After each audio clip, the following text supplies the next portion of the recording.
شاید سب سے سستی چیز وہی بن جاتی ہے جو ہمیں مفت میں مل جائے۔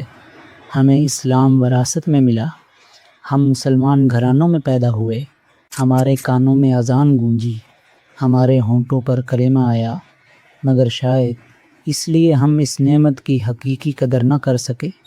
ہمیں ایمان کے بدلے تپتی ریت پر نہیں لٹایا گیا، ہمیں حق قبول کرنے پر کوڑے نہیں مارے گئے، ہمیں خبیب رضی اللہ تعالیٰ عنہ کی طرح سولی پر نہیں چڑھایا گیا، ہمیں بلال رضی اللہ تعالیٰ عنہ کی طرح اذیتوں کے پہاڑ نہیں برداشت کرنا پڑے۔ لیکن آج بھی دنیا میں ایسے لوگ موجود ہیں جو برسوں کی تلاش، تحقیق اور قربانیوں کے بعد اسلام قبول کرتے ہیں۔ کوئی اپنے خاندان کو کھو دیتا ہے، کوئی دوستوں سے محروم ہو جاتا ہے، کوئی معاشرے کی نفرت سہتا ہے، مگر پھر بھی اسلام کو نہیں چھوڑتا، کیونکہ جس چیز کو انسان قربانی دے کر حاصل کرتا ہے وہ اس کی قدر بھی جانتا ہے۔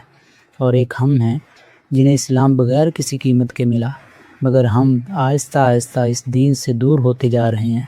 نماز بوجھ لگتی ہے، قرآن کے لیے وقت نہیں، سنتیں بھول چکے ہیں، اور پھر بھی خود کو مسلمان کہہ کر مطمئن ہیں۔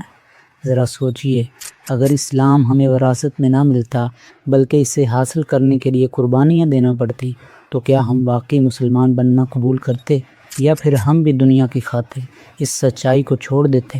اسلام صرف ایک شناخت نہیں، یہ وہ خزانہ ہے جس کے لیے لاکھوں لوگوں نے آنسو بہائے، ظلم سہے اور جانیں قربان کی۔